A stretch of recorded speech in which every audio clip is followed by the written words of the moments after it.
Okay, so this video is going to be a little bit of everything. Yes, I am still trying to do no buy sort of a thing, but I have bought some stuff in the past couple weeks and I want to talk about it because the main thing that I bought is this gigantic ugly chair. I always sit in my desk chair like cross-legged. It's always super uncomfortable, even the ones that are all like ergonomic and whatever, and they're so expensive, blah, blah, blah. And I was like, you know what? I bet there's a desk chair that I can sit in cross-legged that's actually made for that. And there was. And yes, I do think this chair is kind of ugly. So I'm so glad I got it in, like a nice light pink color. But it is also the most comfortable chair I have ever owned, period, because I hate sitting for long periods of time. I hate standing for long periods of time. I have to be moving all the time or laying down. It's just not comfortable any other way. So this, I can like sit cross-legged or I can sit on my knees or whatever, and it's amazing. Most comfortable chair ever. So I'm really happy about that. And then I have been doing some thrifting and I have been finding quite a lot of things that are actually vintage. So I found this Fantasy Fillies yesterday. Fantasy Fillies, it's not Fantasy Fillies, it's Fashion Star Fillies, which was an 80s line. I have owned two of these before. I ended up selling them because I just, I don't know, they didn't really speak to me, didn't feel like having them in my collection. But this one, like I found her at a thrift store and she's in like perfect condition, because oftentimes they're really scraped up and her hair isn't like gray at all. I could, maybe boil wash her tail, but yeah, I think I'm gonna keep her. I really like her. I can put her on my 80s shelf. So I found her yesterday. Let's see, what else did I find yesterday? I also found her yesterday. So this is a G2 pony. There were also some G1 ponies there, but they were in really bad condition and they still wanted quite a bit of money for them. Yes, at a thrift store. I actually have the playset for the G2 Bride pony. So I was like, oh, well, I should totally get the pony that goes with it. And she still has both of her eye gems and everything. She's just a little dirty. I have found a couple of G2 ponies at thrift stores recently, and like their manes are in, perfect condition. You just comb them and they're perfect. And their tails are ratty like this. So had they already started like using a different fiber for the tails? Is that why the tails are so ratty? I don't know. Anyway, this is a weird pony. I don't understand why she has to have this super wide stance with her back legs. Like, is she supposed to be able to rear? Because that seems to be the only thing that she can do.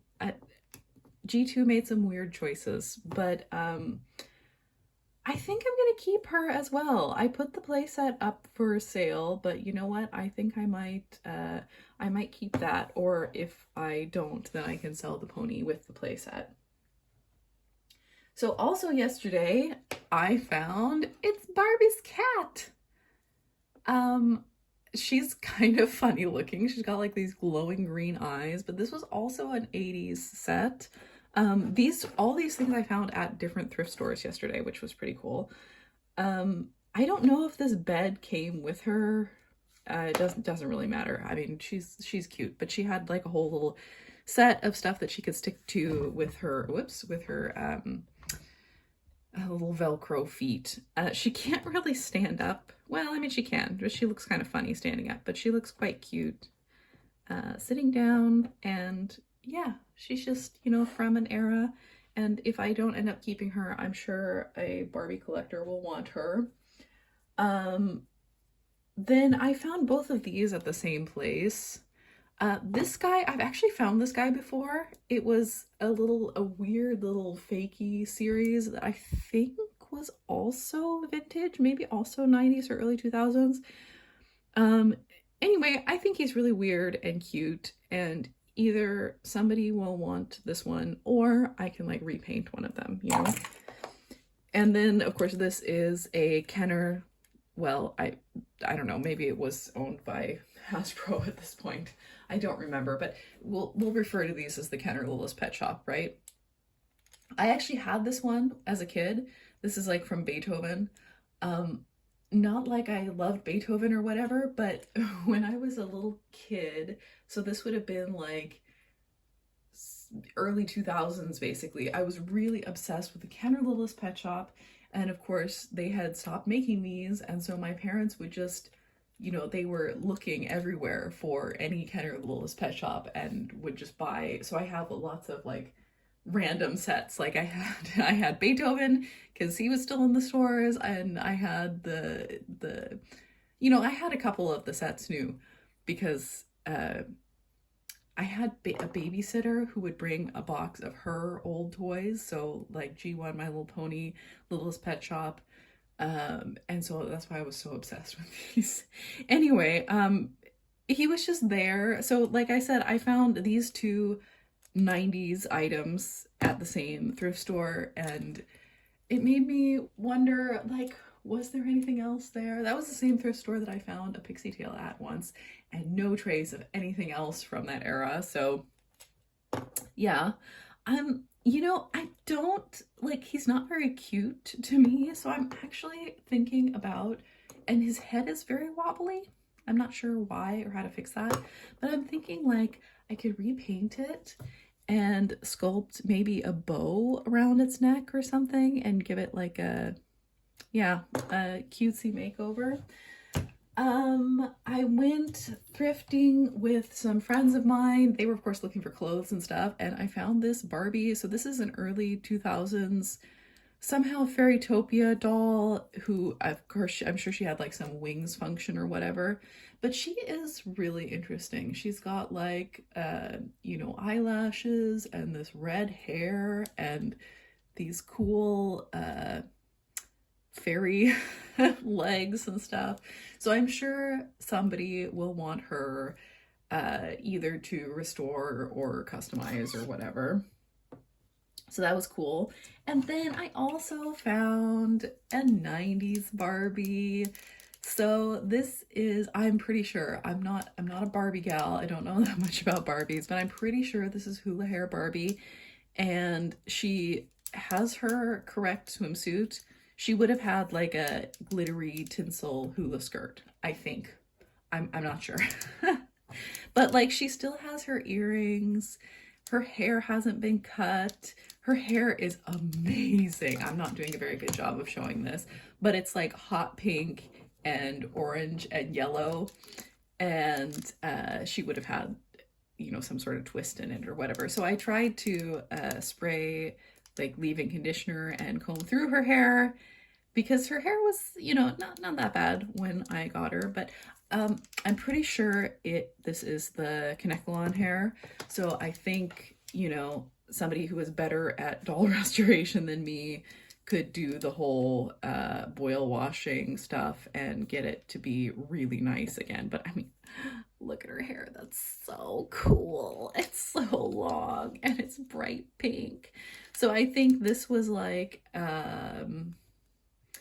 I don't actually know. I think this was a late 90s doll.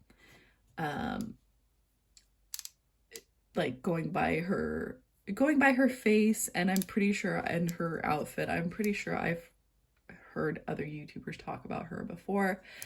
But yeah, I don't know, I just thought she was so cool with her, you know, floor length hot pink and orange hair, and that she still had her outfit on and everything. So she's basically almost complete except for her skirt, because I don't think she didn't have shoes. She was barefoot. But yeah, I'm not gonna start collecting Barbies, but when I see one this cool and in this good condition, I will either put her up for sale on my Vinted, or I will see if one of my internet friends wants her. So that was, oh, and then on the same day, I found, it probably doesn't show on camera, but this yarn, it is hot pink and it has glitter. It has like tinsel strands in it. So I was thinking, you know, I have a bunch of pink yarn. I want to start doing like those little granny squares where it's like a heart or whatever. And so I'm thinking like a bright pink glittery heart and then a light pink background. Yeah. Other than that, I have actually, yeah, I got really sick, had to go to the doctor. And of course, going to the doctor here is not fun because they're like, oh, well, why are you at the doctor? Why aren't you just laying at home until you're almost dead? You better be like, you know, dying before you come in here. And I was like, anyway, so I had to do all of that. And then as a reward, I really didn't want to go to the doctor, but the pharmacist and you know, because you can call, we have 1177, which is like you call a nurse, which that is really cool, by the way. You can call a nurse and send her pictures, and it send the pictures, and that's free. Why would you pay for the, you know, the doctor app or whatever when you can talk to a nurse for free? Anyway, I sent her a picture of my eye. Well, yeah, so I walked into the pharmacy and the pharmacist was like, you have to go to the doctor. And I was like, oh man, I don't want to go to the doctor. And then it got so much worse. I talked to the nurse, you know, on the phone, and she was like, oh, well, you know, like, let me see a picture of your face. And I sent her a picture of my face, and she said, oh no, you need to go to the doctor right now. And if it gets any worse, you have to go to the emergency room. And I was like, oh man, I don't want to do that. Anyway, so the whole circus of going to, I didn't go to the actual ER. I went to, I guess you'd call it urgent care or whatever. And of course they were pissy with me at the front counter, like, oh, well, why are you here instead of going to the clinic? And there's literally instructions behind, you know, the counter where it says, call 1177 and the nurse will tell you where you're supposed to go. And I was like, I literally did that. I literally followed the instructions that are on the paper behind your head, lady. I called 1177 this morning, and she said that I needed to go to not acute. And if it got worse, I would have to go to acute. So, like, yeah, it definitely would have gotten worse. You know, also, it's like half my face was swollen, and my eye was swollen shut, and it was purple, and I was like, hello? Anyway, so I go to the doctor, and the doctor's like, oh no. So the third medical professional in 2 days to be like, oh no. Clearly there's something there. Anyway, regardless, having to put up with all of that and being in so much pain, I decided to go to TGR, and I got this. I've been wanting a timer for a long time, like a physical timer, because I hate having to get out my phone. Like, oh, this, you know, cake needs to bake for 45 minutes, and then, oh, you have to get out your phone, blah, blah, blah. The pizza has to be in for 15 minutes, and, oh, you have to get out your phone. Or, you know, if I'm doing some craft project and something has a setting time or whatever. So instead of having to get out my phone, I have this little timer that is shaped like a donut, which is amazing. I love this thing. And I also found this. It's just a fidget toy, but like it has the switches in it and the keycaps and everything. So I have some extra keycaps that, you know, from my keyboard that I can put on there. And yeah, this is just really fun and I love it. This is what I've been doing. And now this video has gotten so long that I'm thinking I will maybe make another video about what I've been reading lately, because I have a lot to say about that. And like, while I've been sick and I've been dealing with this issue with my eye, I was kind of willing to allow myself a little more, you know, vegging on the internet than I ordinarily would. But I have not done that. I have kept myself from doing that. It hasn't been difficult because I have been reading the 12 Houses series, which I have just absolutely adored. I've loved that experience so much. And I just finished the 5th book yesterday. which is very sad. But anyway, long story short, I've been doing so amazing at digital detox just because I've had such good books to read. And I've been, you know, having my time taken up by putting medicine in my eye and etc. etc. But yeah, I think so this is what I have gotten from the thrift recently. I have sold a lot of my stuff on Vinted, and I'm just so happy with what I have now and how much space that I have, and that I can actually enjoy the stuff that I have. And I've also, you know what, I've also resisted buying a lot of things online. I think no online purchases is a good rule to follow. I got caught up in looking at Miss Party Surprise sets. I really want some of those, but you know what? It's like they're so common. I can just wait until next summer and see if I still want them, basically. Because the things that I really want the most, the Dalmatian Sky Dancer and the crazy Littlest Pet Shop guinea pigs, I am going to try and make those. So I have the launcher. I'm just gonna try and make the doll somehow out of polymer clay, and I'm gonna do the same thing for the guinea pigs. So we shall see. Wish me luck, basically. Yeah, I think, like I said, this video is long enough. I think I'm going to make another video about what I've been reading lately and my reading plans for the future.